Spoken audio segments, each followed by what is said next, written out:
Mes parents m'ont traité d'égoïste et m'ont jeté un gâteau au visage lors d'une réunion de famille, simplement parce que j'ai refusé de donner mon appartement de 350 000 € à ma sœur, leur enfant chéri. Je suis restée là, la crème dégoulinant sur mes yeux, le cœur battant non pas de peur, mais d'une réalisation glaciale. J'ai essuyé mon visage calmement, j'ai quitté la pièce sans un cri, et j'ai enclenché une vengeance juridique si précise et impitoyable qu'elle les a laissés sans toit et remplis de regrets pour le reste de leur vie misérable. Ce n'est pas seulement une histoire de gâteau, c'est l'histoire de la reprise de ma dignité. Bonjour à tous et bienvenue. Avant de plonger dans ce cauchemar familial qui, je l'espère, vous servira de leçon, dites-moi dans les commentaires d'où vous regardez cette vidéo. Est-ce que vous êtes à Paris, à Lyon, ou peut-être au Québec? Et quelle heure est-il chez vous en ce moment? J'adore lire vos messages, cela me rappelle que je ne suis pas seule face à l'absurdité de certaines familles. Je m'appelle Floriane, j'ai 33 ans, et je suis expert comptable.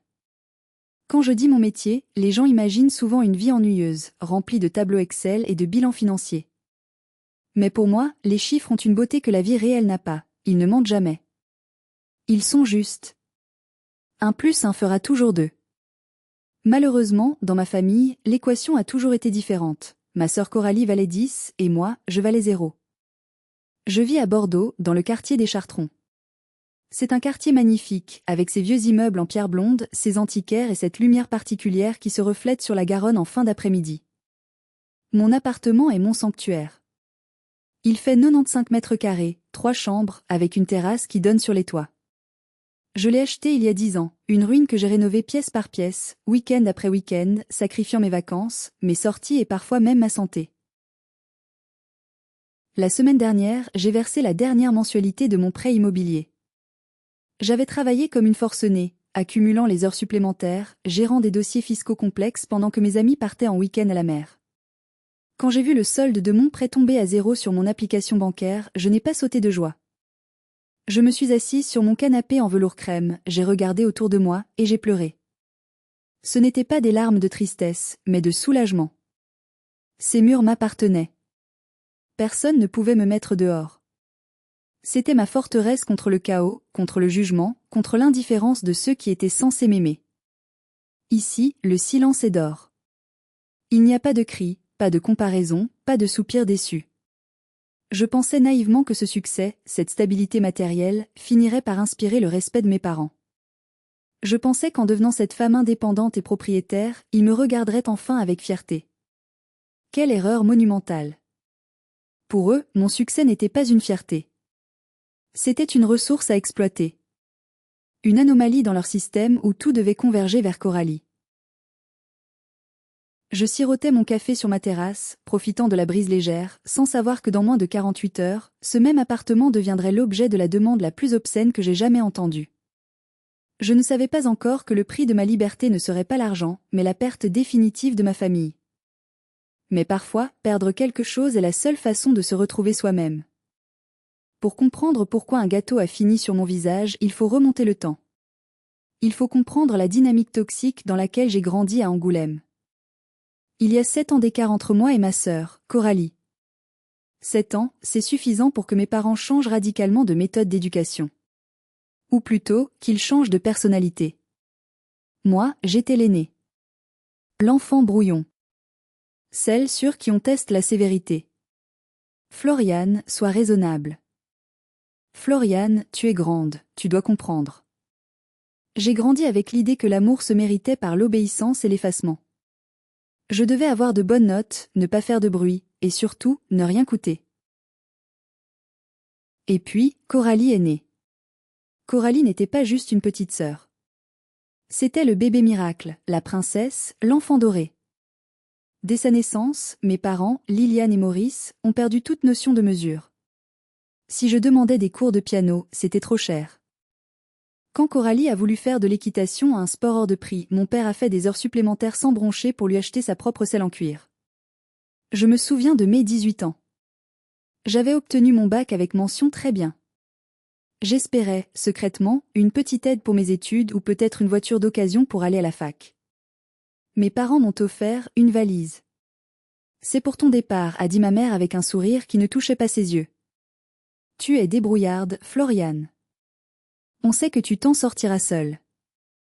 J'ai dû prendre un prêt étudiant et travailler chez McDonald's tous les soirs après les cours pour payer mon loyer et mes livres. 3 ans plus tard, pour les 18 ans de Coralie qui avait redoublé sa terminale et obtenu son bac au rattrapage de justesse, mes parents ont vidé leur compte épargne retraite. Ils lui ont acheté une Fiat 5 neuve, décapotable, blanche nacrée. Je revois encore la scène, Coralie sautant de joie, ma mère pleurant d'émotion, et mon père me jetant un regard fuyant. Elle en a besoin pour sa confiance en elle, tu comprends? Toi, tu es forte. Coralie est sensible, elle a besoin de soutien. C'était leur mantra, Floriane est forte. C'était devenu une insulte. Être forte signifiait qu'on pouvait me charger comme une mule sans jamais me demander si j'avais mal au dos. Être forte signifiait que je n'avais droit à aucune compassion. Coralie a grandi en pensant que le monde lui devait tout. Elle a commencé 3 ou 4 formations différentes, école d'art, communication, maquillage sans jamais en finir aucune, tout en vivant au crochet de mes parents. Aujourd'hui, à 26 ans, elle se définit comme styliste de vie et influenceuse sur Instagram. Concrètement, elle poste des photos de ses tenues achetées avec l'argent de papa et maman, et donne des conseils de vie alors qu'elle n'a jamais payé une facture d'électricité de sa vie. Je ne la détestais pas. Vraiment. Pendant longtemps, j'ai essayé d'être la grande sœur bienveillante. Je lui offrais des cadeaux, je l'aidais à rédiger ses CV, qu'elle n'envoyait jamais. Je pensais que c'était mon rôle. Mais il y a une différence entre aider quelqu'un à se relever et le porter sur son dos pendant qu'il vous donne des coups de pied dans les côtes. Le fossé entre nous s'est creusé lorsque j'ai acheté mon appartement à Bordeaux. Au lieu d'être heureux pour moi, j'ai senti une pointe d'agressivité chez ma mère. C'est grand pour une personne seule, non? Disait-elle en visitant les lieux pour la première fois, cherchant la moindre poussière. Coralie vit dans un studio minuscule, la pauvre. Je n'ai pas relevé à l'époque. Je pensais que c'était juste de la maladresse. Je ne savais pas que dans l'esprit de ma mère, mon appartement n'était pas ma propriété, mais une extension du patrimoine familial, disponible pour être redistribué selon ses envies. J'étais la banque, et Coralie était le client VIP. Mais le guichet allait bientôt fermer, et de manière brutale. Le premier signe avant-coureur, l'alerte rouge que j'aurais dû écouter plus attentivement, s'est produit il y a tout juste un mois. C'était une violation de mon intimité si flagrante que j'en tremble encore de rage quand j'y repense. J'étais partie à Paris pour un séminaire de 3 jours sur la fiscalité des entreprises. J'avais laissé un double de mes clés à ma mère, au cas où. Au cas où il y aurait une fuite d'eau, un incendie ou une urgence vitale. C'est ce qu'on fait dans une famille normale, non? On se fait confiance. Le séminaire a fini plus tôt que prévu le vendredi. J'ai pris le TGV de 14 heures pour rentrer à Bordeaux, épuisé, rêvant juste d'un bain chaud et de mon lit. En arrivant devant ma porte, j'ai entendu de la musique. Pas de la musique douce, mais des basses lourdes, étouffées par l'isolation, mais bien présentes. Mon cœur a fait un bond. Un cambriolage? J'ai ouvert la porte doucement. L'odeur m'a frappé en premier. Une odeur de tabac froid et de parfum bon marché, très sucré. Dans mon salon, mon sanctuaire immaculé, c'était le chaos. Coralie était allongée sur mon canapé crème, ses chaussures encore aux pieds. Son fiancé, Jérémy, un type mou, sans ambition, qui passe ses journées à parier sur des matchs de foot, était affalé dans mon fauteuil de lecture, une bière à la main. Ils avaient déplacé mes meubles pour installer un ring light et se filmaient en train de faire une danse ridicule pour TikTok. Sur la table basse, il y avait 2 bouteilles de mon meilleur vin rouge ouvertes, des miettes de chips partout, et pire que tout, une tache sombre, violette, sur l'accoudoir de mon canapé en lin. « Qu'est-ce que vous faites là ?» ai-je hurlé, lâchant ma valise. Ils ont sursauté. Coralie m'a regardé comme si j'étais l'intruse. « Oh, salut Flo. Tu rentres tôt. Maman a dit qu'on pouvait venir. » Maman a dit quoi? Ma voix tremblait. Bah, on voulait faire du shopping à Bordeaux ce week-end, et les hôtels sont super chers. Maman a dit que tu n'étais pas là, donc que ça ne dérangerait pas qu'on utilise l'appart. C'est dommage de le laisser vide, non? Elle a dit ça avec un naturel désarmant, comme si elle m'empruntait un stylo. Jérémy a eu l'audace de me sourire, les dents jaunes. T'inquiète, on gère. On a juste renversé un peu de vin, mais ça partira. J'ai vu rouge. J'ai littéralement vu un voile rouge devant mes yeux. J'ai marché vers eux, j'ai éteint leur musique et j'ai pointé la porte. Dehors. Tout de suite. Vous avez 5 minutes pour ramasser vos affaires et disparaître. Coralie a levé les yeux au ciel, soufflant bruyamment. Roux, ça va, ne sois pas hystérique. On est ta famille, pas des voleurs. J'ai dû les menacer d'appeler la police pour qu'ils partent. Quand j'ai appelé ma mère pour demander des explications, elle a minimisé l'incident, comme d'habitude. Voyons Floriane, tu es si rigide. Ta sœur voulait juste passer un bon moment. Tu as tellement de place, pourquoi tu ne veux pas partager? Tu es devenu égoïste avec ton argent. J'ai changé les serrures le lendemain. J'ai payé 400 € pour un serrurier d'urgence, mais c'était le prix de ma tranquillité. Je pensais que le message était passé. Je pensais avoir tracé une ligne claire. Mais pour des gens comme ma mère et ma sœur, les limites ne sont pas des murs, ce sont des défis à franchir. Cet incident n'était que l'apéritif avant le plat principal indigeste qui m'attendait. 2 semaines après l'incident des clés, mon téléphone a sonné. C'était ma mère. J'ai hésité à répondre, la boule au ventre familière se formant instantanément. Mais l'espoir est une chose tenace et stupide. Une petite voix en moi disait, peut-être qu'elle appelle pour s'excuser. Peut-être qu'elle a compris. J'ai décroché. Allô, maman? Ma chérie. Comment vas-tu? Sa voix chantait. Elle était douce, mielleuse, vibrante d'une affection que je n'avais pas entendue depuis des années. C'était suspect, mais j'avais tellement soif de cette chaleur maternelle que j'ai baissé ma garde. Elle ne s'est pas excusée pour l'intrusion de Coralie. Au lieu de cela, elle a enchaîné directement. Écoute, on fait un grand déjeuner de famille ce dimanche à Angoulême. Il y aura tante Monique, les voisins. C'est important. On a une grande nouvelle à annoncer. Tu dois venir, Floriane. La famille ne peut pas être complète sans toi. La famille ne peut pas être complète sans toi. Ces mots ont agi comme un baume sur mes blessures. J'ai voulu croire que c'était vrai. J'ai voulu croire que j'avais encore ma place. D'accord, je viendrai, ai-je dit doucement. Oh, merveilleux. Ah, et une petite chose. Son ton a changé, devenant plus direct. Puisque tu viens de Bordeaux, est-ce que tu pourrais passer chez Antoinette? Tu sais, cette pâtisserie de luxe près du Grand Théâtre? Oui, je vois laquelle. C'était l'une des plus chères de la ville. Super. Prends-nous un grand Saint-Honoré. Pour 8 personnes. C'est le préféré de Coralie, et ceux d'Angoulême sont secs et sans goût. Tu feras ça pour moi? C'est sur ta route. Un Saint-Honoré pour 8 personnes chez Antoinette coûtait 80 €. C'était une somme, mais ce n'était pas l'argent qui me dérangeait. C'était la commande. Pas comment vas-tu, pas on a hâte de te voir, mais apporte le gâteau cher. J'étais encore une fois réduite à ma fonction utilitaire, le chauffeur-livreur de luxe. Mais j'ai accepté. Comme une idiote, j'ai accepté.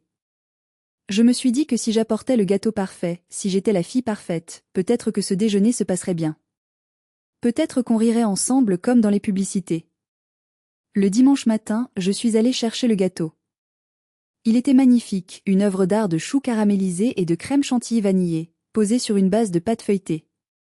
Je l'ai installé sur le siège passager de ma voiture comme un bébé, calé avec des coussins pour qu'il ne bouge pas dans les virages.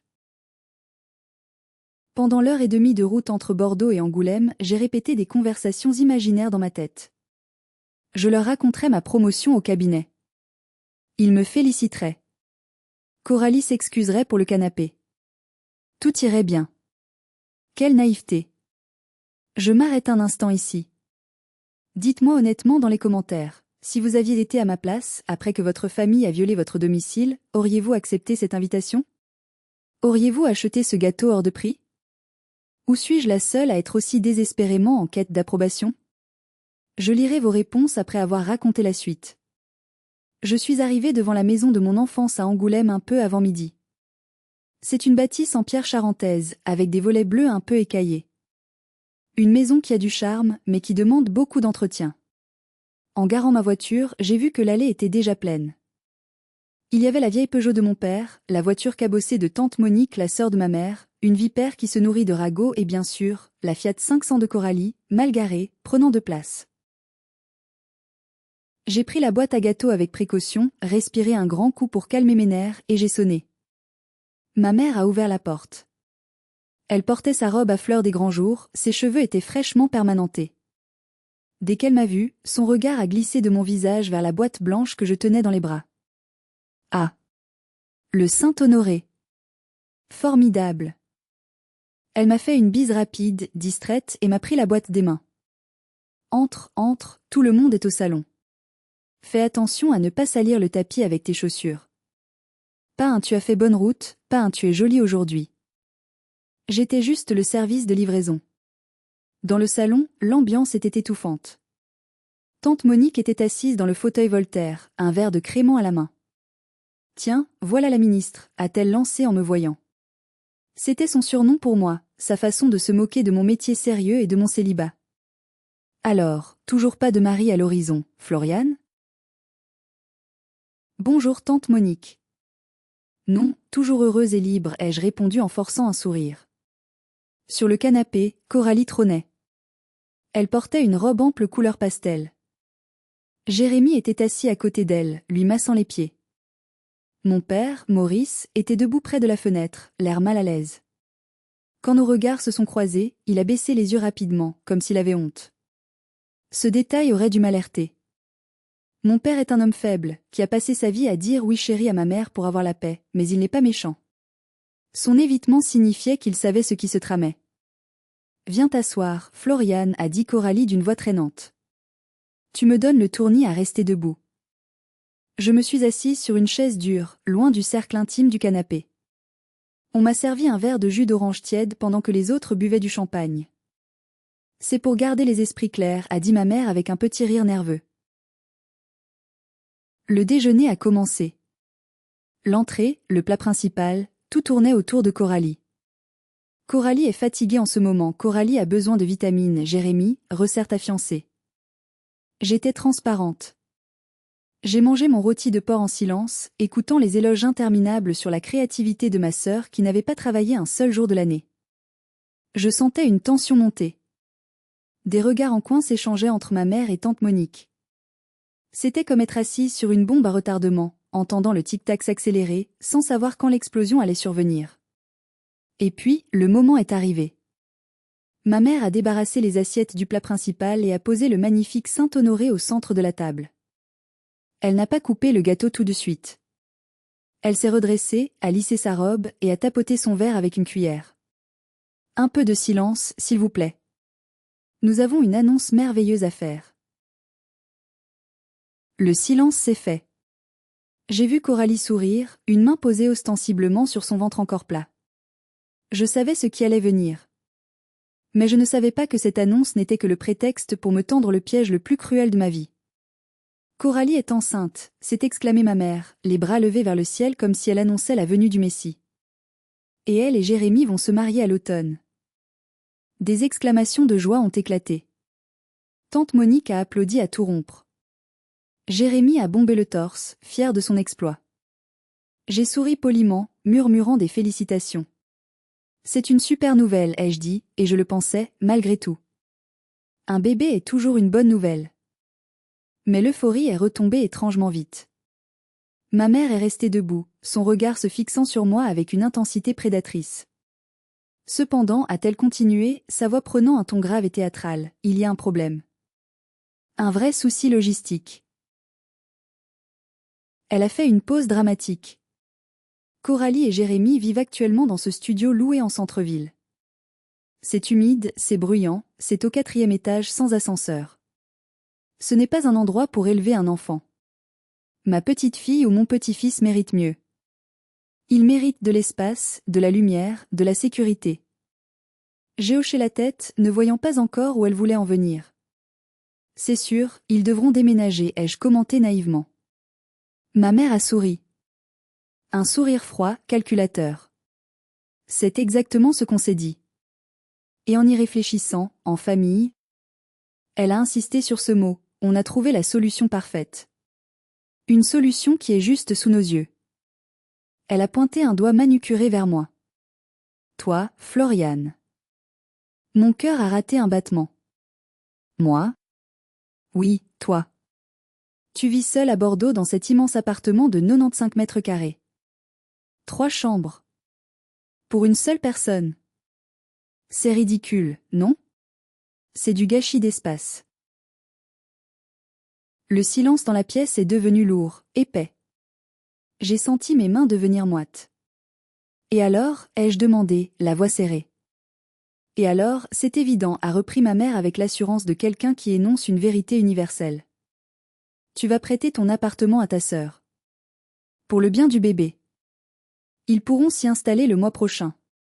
Comme ça, ils auront la chambre d'enfant, la terrasse pour l'air frais. C'est idéal. J'ai cligné des yeux, croyant avoir mal entendu. Prêter? Tu veux dire, me le louer? Coralie a éclaté d'un petit rire méprisant. Louer? Ben non, Flo. On n'a pas les moyens de payer un loyer bordelais, tu le sais bien. Avec le bébé qui arrive, je ne peux pas travailler, et Jérémy se lance dans ses projets. On pensait que tu nous le laisserais. Gratuitement. Enfin, on paiera l'électricité, hein, on n'est pas des profiteurs. Ma mère a enchaîné rapidement pour ne pas me laisser le temps de réagir. Et toi, Floriane, tu as plusieurs options. Tu peux revenir vivre ici, dans ton ancienne chambre. On serait ravis de t'avoir. Ou alors, tu peux louer un petit studio à Bordeaux, quelque chose de plus adapté à ton statut de célibataire. Franchement, à quoi te servent 3 chambres? C'est de l'égoïsme pur de garder tout ça pour toi quand ta sœur est dans le besoin. J'ai regardé autour de la table. Tante Monique hochait la tête en signe d'approbation, comme si c'était la chose la plus logique du monde. Jérémy avait l'air déjà installé dans mon canapé, savourant sa victoire. Mon père fixait sa nappe, triturant un morceau de pain. Ils ne demandaient pas. Ils exigeaient. Ils avaient déjà tout planifié. Ils avaient disposé de mes biens, de mon travail, de ma vie, comme si j'étais une simple variable d'ajustement dans leur équation du bonheur de Coralie. La colère, une colère froide et pure, a commencé à monter en moi, partant de mes orteils pour envahir chaque cellule de mon corps. J'avais passé 10 ans à manger des pâtes pour payer ce crédit. J'avais sacrifié ma jeunesse pour ces murs.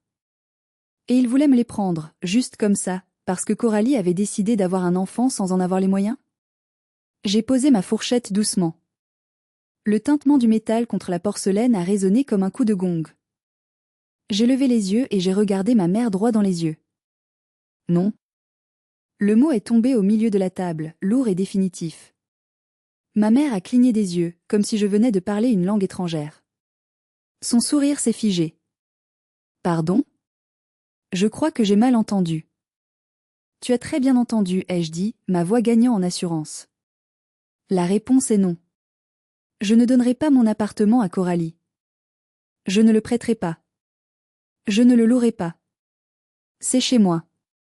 C'est ma propriété. Je l'ai payé avec mon argent, mon travail, mes sacrifices. Coralie a poussé un petit cri offusqué. Mais tu es sérieuse? Tu vas laisser ton neveu grandir dans un taudis alors que tu te prélasses dans un palace vide? Si ton appartement actuel ne te convient pas, c'est à toi et à Jérémy de trouver une solution, ai-je répliqué calmement. Vous êtes des adultes. Avoir un enfant est une responsabilité, pas un ticket pour s'approprier les biens des autres. Tante Monique a claqué sa langue contre son palais. C'est bien ce que je disais. L'argent t'a pourri, ma pauvre fille. Tu as le cœur sec comme une pierre. Ma mère s'est levée brusquement, son visage passant du rose au rouge cramoisi. Les larmes, ces fameuses larmes de crocodile qu'elle utilisait depuis toujours pour manipuler mon père, ont commencé à couler. Comment peux-tu être aussi cruel? On t'a élevé, on t'a nourri. Et c'est comme ça que tu nous remercies? En tournant le dos à ta propre sœur enceinte? Tu es jalouse, c'est ça? Tu es jalouse parce qu'elle construit une famille et que toi tu resteras seule avec tes chats? Cette phrase m'a frappée en plein cœur. Non pas parce qu'elle était vraie, mais parce qu'elle était conçue pour faire mal, pour humilier. Je ne suis pas jalouse, maman. Je suis juste fatiguée. Fatiguée d'être celle qui donne et qui ne reçoit jamais rien. Quand j'étais étudiante, vous ne m'avez pas aidée. Quand j'ai acheté mon appartement, vous ne m'avez pas félicité. Et maintenant, vous voulez me le voler? Voler? A hurlé ma mère. On parle de partage. de famille. Mais toi, tu ne comprends rien à l'amour. Tu ne penses qu'à tes chiffres, à ton compte en banque. Tu es un monstre d'égoïsme. Jérémy s'est permis d'intervenir, le ton méprisant. Franchement Flo, c'est petit. T'as de la place, ça te coûte rien. C'est juste par principe que tu fais chier. J'ai senti mes mains trembler. C'était un tribunal. J'étais l'accusé, et le verdict était déjà rendu avant même que je n'ouvre la bouche. J'ai regardé mon père. Papa? Tu ne dis rien? Tu trouves ça normal qu'il me demande de quitter ma propre maison? Mon père a levé les yeux, l'air misérable. Écoute, Floriane. Ta mère a raison, c'est compliqué pour ta sœur. Peut-être que tu pourrais faire un effort, juste pour quelques années. C'était le coup de grâce. Même lui. Même mon père était prêt à me sacrifier pour maintenir la paix avec sa femme tyrannique et sa fille gâtée. J'étais seule. Totalement, désespérément seule dans cette pièce remplie de ma famille. J'ai repoussé ma chaise. Le bruit a fait sursauter tout le monde. C'est bon. J'en ai assez entendu. Je pars. Je me suis levée, j'ai pris mon sac à main. Je voulais juste sortir de là, respirer, fuir cet asile de fous. Mais ma mère n'en avait pas fini avec moi. Elle ne supportait pas qu'on lui dise non. Elle ne supportait pas de perdre la face devant sa sœur et son gendre. Elle a attrapé la première chose qui lui tombait sous la main. Tout s'est passé au ralenti, comme dans un film d'horreur où l'on sait que la catastrophe est imminente mais qu'on ne peut rien faire pour l'arrêter. Ma mère se tenait au bout de la table, tremblante de rage. Ses yeux étaient écarquillés, fous. Elle a hurlé, « Tu ne partiras pas comme ça. Tu ne nous méprises pas dans ma propre maison. Espèce d'ingrate. » Sa main s'est refermée sur le plat en carton doré du Saint-Honoré. Ce gâteau magnifique, avec sa couronne de choux caramélisés, ses volutes de crème chantilly onctueuse, ce gâteau que j'avais payé 80 €, que j'avais transporté avec tant de soin, espérant acheter un peu d'amour. Elle l'a soulevé. C'était lourd, instable. Puisque tu aimes tant tes affaires et ton argent, garde-le ton gâteau de malheur. Et elle l'a lancé. J'ai à peine eu le temps de tourner la tête. Le gâteau m'a percuté de plein fouet.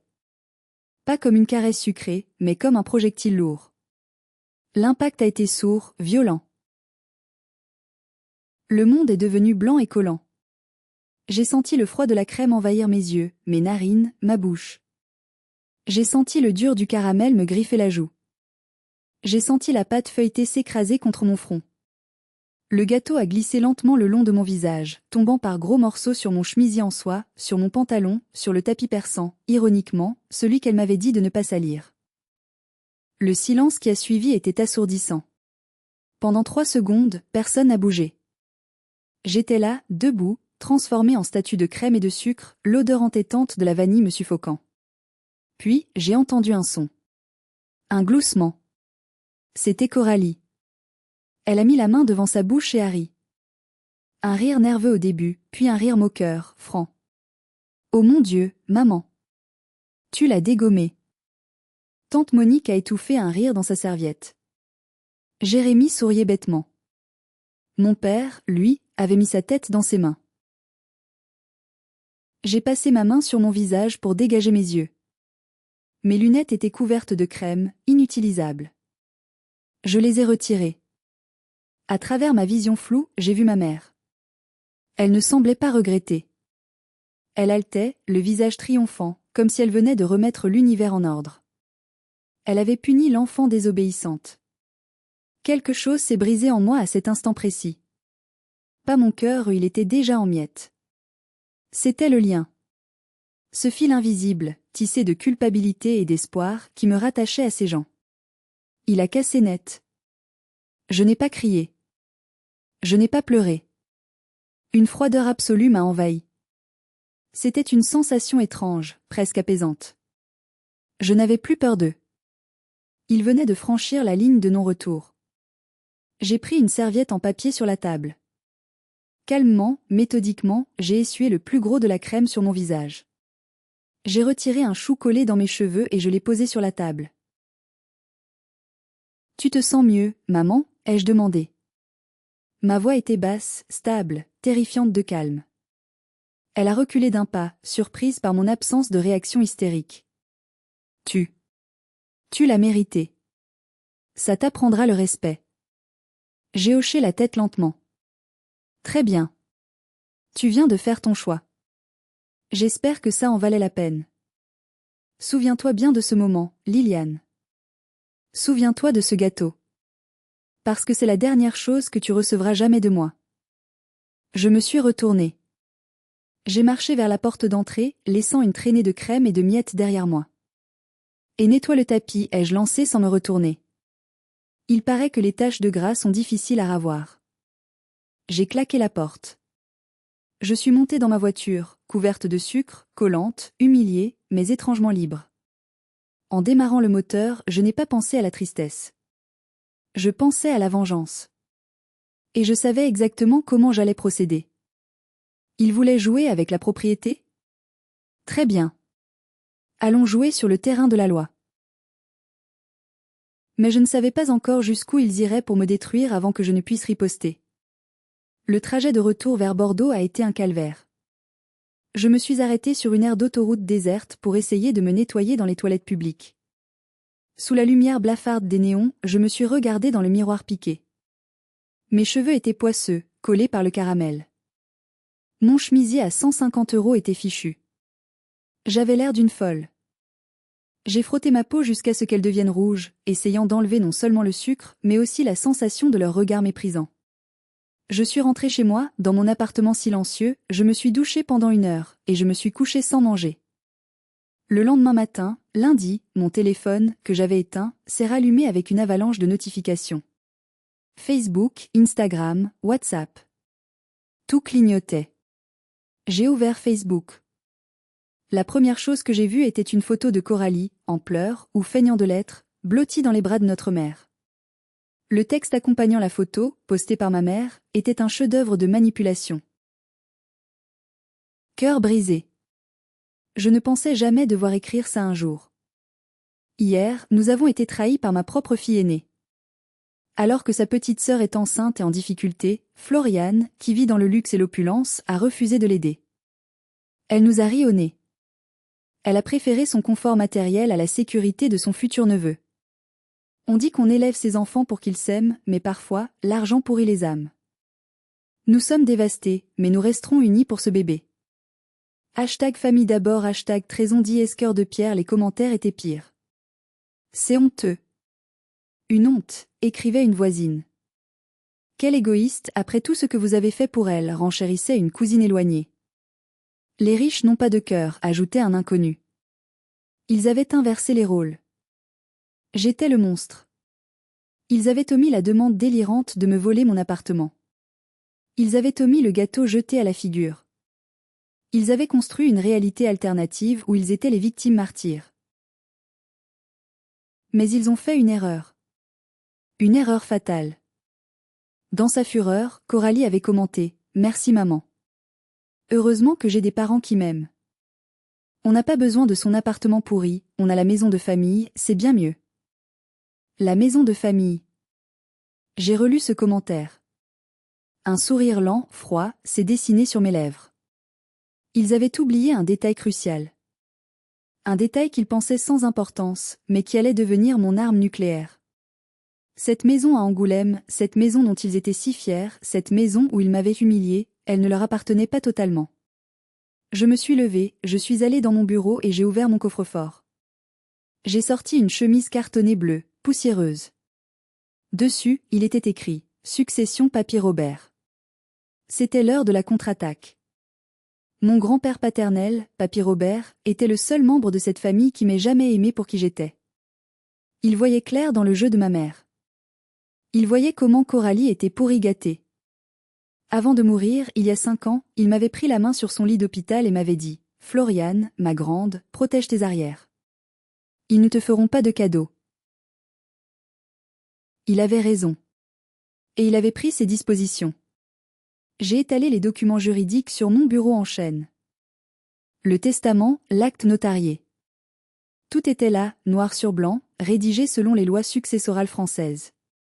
La maison d'Angoulême appartenait à mon grand-père. À sa mort, il ne l'avait pas léguée entièrement à mon père. Il savait que mon père était faible et que ma mère dilapiderait tout. Il avait utilisé un mécanisme juridique appelé le démembrement de propriété. Concrètement, mon père et ma mère avaient reçu l'usufruit. Cela signifie qu'ils avaient le droit d'habiter dans la maison ou de la louer et d'en percevoir les loyers jusqu'à leur mort. C'est le droit de jouissance. Mais la nue propriété, c'est-à-dire la propriété réelle des murs, du terrain, du bâti, avait été léguée directement aux petits-enfants. À moi et à Coralie. Nous étions donc, Coralie et moi, les véritables propriétaires de la maison, chacune à hauteur de 50%. Mes parents n'étaient que des occupants à vie. Tant que tout le monde s'entendait bien, cette situation ne posait pas de problème. C'est ce qu'on appelle l'indivision. Mais il y a un article fondamental dans le Code civil français, l'article 815, qui dit « Nul ne peut être contraint à demeurer dans l'indivision ». Cela signifiait qu'à tout moment, un co-indivisaire, moi, pouvait demander à sortir de l'indivision. Et si les autres, Coralie, et par extension mes parents qui jouissaient du bien, ne pouvaient pas racheter ma part, le bien devait être vendu. J'ai fait le calcul rapidement. La maison d'Angoulême valait environ 300 000 €. Ma part de nue propriété valait environ 100 000 €. La valeur de la nue propriété est inférieure à la pleine propriété tant que les usufruitiers sont vivants, mais elle reste substantielle. Si je demandais ma part, ils avaient deux choix, me verser 100 000 € en cash immédiatement pour racheter mes droits. Vendre la maison aux enchères ou à l'amiable et me donner ma part sur le prix de vente. Dans ce cas, l'usufruit de mes parents serait converti en capital, une petite somme vu leur âge, et ils se retrouveraient à la rue. Je savais pertinemment qu'ils n'avaient pas 100 000 €. Ils avaient vidé leur compte pour la voiture de Coralie, pour ses études, pour ses caprices. Ils vivaient de leur petite retraite. Ils étaient riches, cash-port, riches en immobilier, pauvres en argent.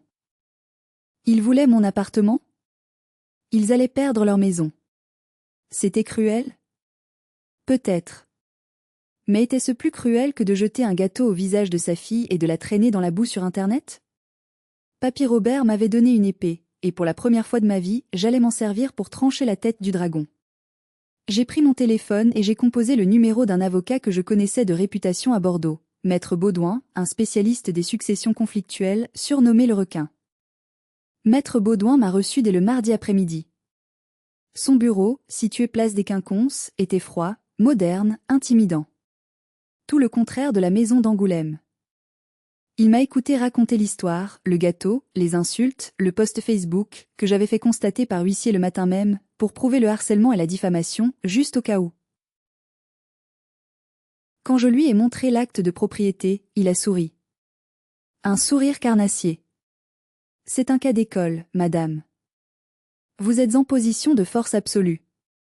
Avec les preuves de l'animosité familiale que vous m'apportez, aucun juge ne refusera la sortie de l'indivision. La cohabitation juridique est impossible. Je veux que ça aille vite, ai-je dit. Je ne veux pas d'un procès qui dure 10 ans. Alors on frappe fort. On envoie une lettre de mise en demeure. On leur offre l'option amiable en premier, ils rachètent vos parts sous 30 jours. Sinon, on assigne au tribunal pour vente forcée aux enchères publiques, licitation. En général, la menace de la vente aux enchères où les biens partent souvent à vil prix suffit à faire plier la partie adverse. Il a rédigé la lettre devant moi. Les termes étaient tranchants, dénués d'émotion, purement juridiques. Objet, sortie de l'indivision successorale, bien 6 à Angoulême. Ma cliente, Madame Floriane X, ne souhaite plus maintenir l'indivision avec Madame Coralie X. Somme réclamée, 110 000 €, basée sur une estimation haute. Envoyez ça, ai-je dit en signant le mandat. En sortant du cabinet, j'ai ressenti un vertige. Je venais d'appuyer sur le bouton rouge. Il n'y aurait pas de retour en arrière. J'allais probablement rendre mes parents SDF. Une petite voix, celle de la petite fille qui voulait être aimée, a chuchoté « Tu es vraiment méchante ». Mais j'ai repensé à la crème dans mes yeux. J'ai repensé à ma mère disant « Tu l'as mérité ». J'ai repensé à Coralie riant. Et la petite voix s'est tue, étouffée par le désir de justice. La lettre recommandée avec accusé de réception est arrivée chez mes parents le jeudi matin. Je sais qu'elle est arrivée parce qu'à 10h15, mon téléphone a commencé à vibrer. Maman appelle entrant. Papa appelle entrant. Coralie appelle entrant. Maman appelle entrant. J'ai laissé sonner. J'avais activé le mode ne pas déranger pour tout sauf mes clients professionnels. À midi, les messages vocaux s'accumulaient. J'en ai écouté un, juste pour jauger la température. C'était ma mère. Sa voix n'était plus mielleuse, ni triomphante. Elle était hystérique. Floriane. C'est quoi ce courrier d'avocat? Tu es devenue folle? Tu veux vendre notre maison? Tu ne peux pas faire ça. Rappelle-moi tout de suite ou j'appelle la police. Pauvre maman. La police ne pouvait rien faire contre le code civil. Le soir même, vers 19h, l'interphone de mon immeuble à Bordeaux a sonné. Ils avaient fait la route. Ils étaient là. J'ai allumé l'écran de mon visiophone. Je les ai vus, tous les trois. Ma mère, échevelée. Mon père, gris de peur. Coralie, rouge de colère. Jérémie n'était pas là. Ouvre, a hurlé Coralie dans le micro. On sait que tu es là. Ouvre cette putain de porte. J'ai appuyé sur le bouton parler, restant bien en sécurité au 3e étage. Bonsoir. Je vous prie de ne pas crier, vous dérangez les voisins. Floriane, ouvre-nous, a supplié mon père. Il faut qu'on parle. Tu ne peux pas nous faire ça. C'est la maison où tu as grandi. C'est une maison dont je possède la moitié des murs, papa. Et puisque je suis une égoïste sans cœur qui ne pense qu'à l'argent, j'ai décidé de récupérer mon capital. Vous avez 30 jours pour me faire un virement de 110 000 euros. On n'a pas cet argent, a crié ma mère, pleurant presque. Tu le sais très bien. On sera à la rue. Ah, ai-je répondu, ma voix glaciale. C'est embêtant. Peut-être que vous devriez demander à Coralie? Elle a une voiture neuve, non? Elle a des vêtements de marque? Elle peut sûrement vous aider. Tu es un monstre, a craché Coralie. Je suis enceinte. Le stress est mauvais pour le bébé. Si je fais une fausse couche, ce sera de ta faute, assassin. C'était l'attaque de trop. Utiliser un enfant pas encore né comme bouclier humain. Écoutez-moi bien, ai-je dit, articulant chaque syllabe. Je vous ai enregistré. Vos menaces, vos insultes, tout est dans la boîte. Si vous ne partez pas dans la minute, j'appelle la police pour harcèlement et trouble à l'ordre public. Et croyez-moi, avec le dossier que j'ai déjà, le juge va adorer. Il y a eu un silence. Ils se sont regardés. Ils ont compris, dans leurs yeux effrayés, que la Floriane docile, la Floriane paillasson, était morte. Celle qui leur parlait était une étrangère impitoyable. Ils ont tourné les talons et sont partis. J'ai regardé leur voiture s'éloigner sur l'écran. Je n'ai ressenti aucune pitié. Seulement le froid métallique de la victoire. Les semaines qui ont suivi ont été une leçon brutale de réalité pour ma famille. Ils ont essayé de bluffer. Ils ont pris un avocat, sûrement payé avec leurs dernières économies, qui a essayé de contester ma demande. Mais Maître Baudouin les a déchiquetés. La loi était claire. L'indivision devait cesser. Ils ont essayé d'obtenir un prêt bancaire pour racheter ma part. Refusé. Trop vieux, revenus trop faibles, taux d'endettement trop élevé. Coralie et Jérémie? Insolvables, aucun revenu fixe. Le verdict est tombé comme un coup près, la maison devait être vendue. Pour éviter la vente aux enchères, qui aurait encore plus réduit leur part, ils ont dû accepter une vente à l'amiable, mais rapide. La maison a été mise sur le marché.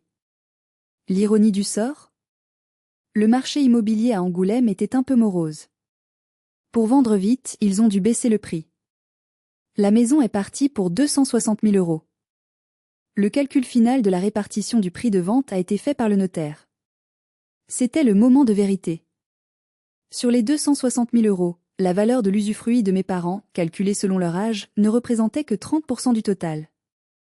Ils ont touché environ 78 000 euros. Le reste, 182 000 euros, était la nue propriété, à partager entre Coralie et moi. J'ai touché un chèque de 91 000 euros. Coralie a touché 91 000 euros. Vous pourriez penser, mais Coralie a gagné de l'argent aussi. Oui, mais voici le piège. Mes parents n'avaient plus de maison. Avec 78 000 €, on n'achète rien de correct, même à Angoulême. Ils devaient se reloger. Coralie, qui comptait vivre gratuitement chez eux ou chez moi, se retrouvait aussi sans toit. Le résultat ? Mes parents ont dû utiliser leur part, plus une grande partie de la part de Coralie, pour acheter un petit appartement étroit dans une banlieue triste et bétonnée d'Angoulême. Un appartement moche, mal insonorisé, au rez-de-chaussée. Ils vivent maintenant tous les 4 là-dedans, mes parents, Coralie, Jérémy, et bientôt le bébé. Dans 65 mètres carrés. Imaginez l'ambiance. Ma mère, habituée à sa grande maison et son jardin, enfermée dans une cage à lapins. Coralie, la princesse, obligée de dormir sur un canapé-lit ou de partager l'espace avec ses parents vieillissants et aigris. Jérémy, le fainéant, sous le regard constant de son beau-père. C'est l'enfer sur terre. Et ils l'ont construit eux-mêmes. Le jour où j'ai reçu le virement sur mon compte, j'étais assise à mon bureau. J'ai regardé le chiffre. 91 000 €. C'était moins que ce que j'aurais pu avoir si j'avais attendu leur mort, certes. Mais c'était le prix de ma liberté immédiate. J'ai envoyé un dernier email à ma mère. Pas d'insulte. Juste une phrase, j'espère que vous êtes bien installés. Le gâteau n'était pas si cher, finalement. Adieu. Je n'ai pas eu de réponse. Je crois qu'ils ont enfin compris qu'on ne joue pas avec le feu quand on est fait de paille. Cela fait maintenant 6 mois que la vente a été signée. Les nouvelles me parviennent par des voies détournées, les voisins, tante Monique qui essaie parfois de m'espionner mais que je garde bloqué. Aux dernières nouvelles, Jérémy est parti. Il n'a pas supporté la vie en promiscuité avec ses beaux-parents dépressifs et une Coralie devenue invivable. Coralie élève son fils seul, dans ce petit appartement surchauffé par les disputes. Ma mère a vieilli de 10 ans. Elle raconte à qui veut l'entendre que je suis le diable incarné, mais plus personne ne l'écoute vraiment. Les gens voient bien que si une fille bien sous tout rapport comme moi en est arrivée là, c'est qu'il y avait une raison grave. Et moi ? J'ai utilisé une partie de l'argent pour rembourser par anticipation un petit investissement locatif que j'avais fait. Je suis plus riche qu'avant. Mais surtout, je suis plus légère. Je n'ai plus peur du téléphone qui sonne. Je n'ai plus cette boule au ventre le dimanche. Je n'ai plus à acheter l'amour de gens qui ne savent que prendre. Ce soir, je suis sur ma terrasse à Bordeaux. Le soleil se couche sur la Garonne, teintant le ciel de rose et d'or. J'ai acheté un petit gâteau Saint-Honoré chez Antoinette en rentrant du travail. Juste pour moi. Une part individuelle. Je prends une bouchée. La crème est douce, le caramel croquant. C'est délicieux. Et pour la première fois, il n'a pas un goût amer. À tous ceux qui m'écoutent et qui se sentent piégés par la dette familiale, par cette obligation toxique de tout accepter parce que c'est le sang, écoutez-moi bien. Le sang ne vous oblige à rien si ce sang est empoisonné. Le respect, ça se mérite. L'amour, ça se nourrit. Ce n'est pas un dû. Vous avez le droit de dire non. Vous avez le droit de protéger ce qui est à vous. Vous avez le droit de couper les ponts, même si ça fait mal au début. Parce qu'à la fin, la seule personne avec qui vous devez vivre pour le reste de votre vie, c'est vous-même. Assurez-vous que cette personne soit en sécurité et fière d'elle. Si cette histoire vous a touché, s'il vous plaît, mettez un j'aime sur la vidéo, c'est très important pour soutenir la chaîne. Et surtout, partagez-la. Partagez-la avec quelqu'un qui a besoin d'entendre qu'il a le droit de se défendre. Et abonnez-vous pour ne pas rater la prochaine histoire de karma. Quant à moi, je vais finir mon gâteau. En paix. Au revoir.